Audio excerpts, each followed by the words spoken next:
안녕하세요. IT 전방송 토크아이디의 세미날 구남자 고우성 PD입니다.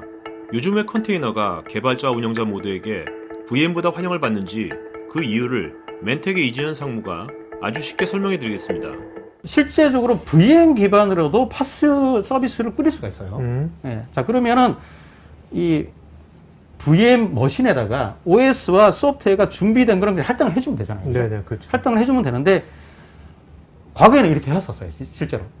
1세대의 파스는 진짜 VM 형태로 해서 OS와 애플리케이션 레이어를 하나의 이미지로 만들고 이걸 이제 우리가 골든 이미지라고 그러죠. 그래서 골든 이미지를 가지고 배포하는 방식으로 가져다는데 이걸 운영을 하다 보니까 어떤 이슈들이 존재합니다. 어떤 이슈가 존재하는지 이 그림을 한번 보도록 할게요. 자, 가령 예를 들어서 소프트웨어가 A, B, C 세 가지가 존재하고요. 그리고 고객이 필요한 OS가 A, B, C 세 가지가 존재를 합니다. 네. 그러면은 이걸 가지고 어떤 이미지 조합을 만들어야 되잖아요. 네네.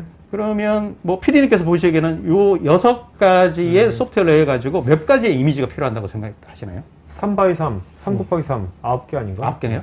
9개. 볼까요? 확률 공부를 좀 하셔야 될 것 같습니다. 자, 요거 확률로 계산을 해보면요. 네. 네, 샌드박스 조합이 네. 네, 21가지가 필요합니다. 21가지? 네, 네. 자, AOS의 ABC, 아, BOS의 ABC. 저는 OS 하나에 그쵸. 하나만 생각해서 그렇구나. 네, 맞아. 자, 저런 조합들 오케이. 우리가 감안을 한다면 최소 21가지. 이거 여기서 주목해야 될 게 최소예요. 네네. 자, 근데 여기서 OS, ABC마다 각각 버전이 존재할 수 있잖아요. 그죠? 그러네요. 그리고 요게 이제 VM으로 만든다 그러면 하이퍼바이저가 또 종류가 몇 가지가 존재하잖아요. 그렇죠. 중간에 또 레이어가 또 있을 수 그렇죠. 있고. 그럼 그런 경우까지 합친다면 거의 한 100여 몇백 개가 가지의 나오겠네. 몇백 개의 샌드박스가 필요한 거죠. 네네네. 이 샌드박스 유지 관리를 하기 위한 상당한 용량이 필요하고 허구한 날 샌드박스를 만들어다가 이제 일을 보는 발수. 또 한 번 만든 것이 계속 고정화되는 게 아니라 또 없애었다가 또 다시 또 하는 거니까. 계속 또 바뀌어야 네네. 되기 때문에 그러니까 유지 관리해야 될 샌드박스 사이즈도 그렇고 가지수가 너무 많다는 거죠. 자, 근데 그래서 어떤 생각을 하게 되면 야, 우리가 최소의 샌드박스로 관리하고 배포할 방법이 뭐가 없겠냐 이걸 생각을 하게 되는 거예요. 네네. 그러니까 여기 보면 이제 ABC 세 가지, ABC, OS 세 가지, 딱 6가지의 이미지만 가지고 어떻게 할 수 있는 방법이 없을까. 그래서 요구할 때마다 즉석으로 조합을 해서 배포하는 방식이 뭐가 있을까라고 생각을 하게 된 거죠. 우리가 마치 이제 레고 블록 같은 거 보면 딱 정형화된 형태의 레고 블록이 있는데 필요할 때마다 그걸 조합을 해서 어떤 물체를 만들어내잖아요. 그렇죠. 마찬가지로 저 6가지의 이미지만 최소 우리가 보관을 하고 배포할 때 이미지를 즉석으로 조합을 해서 제공을 해주는 거죠. 네네네. 그런 방식이 뭐가 있을까라고 생각을 하게 됩니다.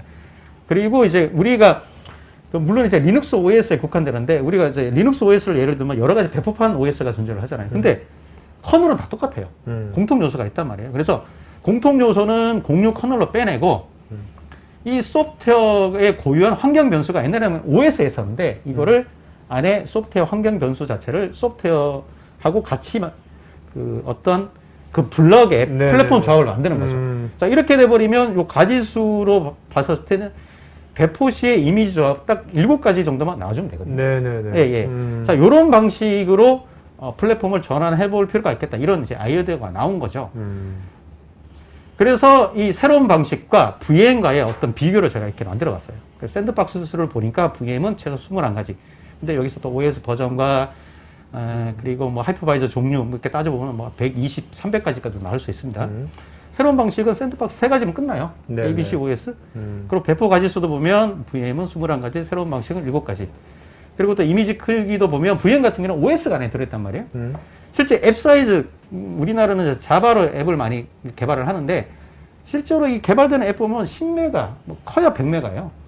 근데 이제 OS가 포함된 VM으로 샌드박스를 만들다 보니까 OS 이미지가 거의 한 20기가 정도 용량이 필요하거든요. 네. 뭐 이런 부분으로 해서 사이즈가 상당히 좀 그 개선될 필요가 있는 거고. 그리고 자원 사용량도 보면 이제 OS라는 이 존재 때문에 아무 짓도 안 해도 2기가 메모리는 그냥 먹고 들어가거든요. 네. 그래서 자원 사용량에 대해서 좀 효율을 꾀할 필요도 있고. 그리고 실제적으로 OS를 패치를 하고 싶어도 패치를 못 하거든요. 왜냐하면 앱에 영향을 끼치기 때문에. 네네네. OS 패치해보면 앱이 이거 호환이 안 된다 이래버리면 패치를 못 해요. 근데 이런 거에 대한 부분도 좀 자유스러울 필요가 있고. 그리고 요즘 이제 클라우드 사업자들이 많아지다 보니까 이 클라우드 사업자들이 자신의 클라우드가 어떤 하이퍼바이저를 쓰는지 공개를 잘 안 합니다.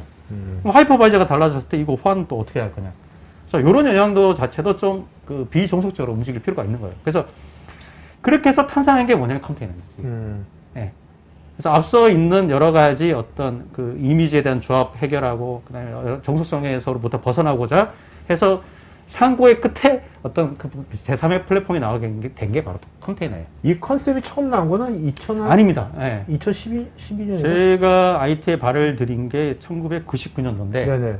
정확하게 98년이네요. 그때도 컨테이너라는 그 리눅스 커널에 있는 그때 유닉스 커널. 유닉스 커널 맞다. 아마 썬. 네네네. 썬 마이크로에서 이제 그 컨테이너라는 개념을 네네네. 처음에 내놨는데 네. 초기에는 이제 이 컨테이너라는 개념 자체를 받아들이기 힘들었고 네. 유지 관리하기가 굉장히 힘들었었어요.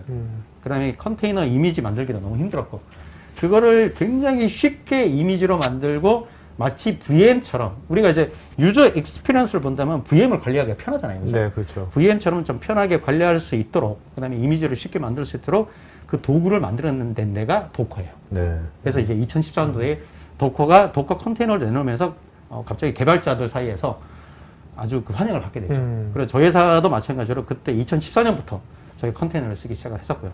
그래서 이 장점 자체가 이식성이 정말 좋습니다. 기존 그 개발된 레가시 애플리케이션은 그대로 컨테이너로 마이그레이션이 가능해요.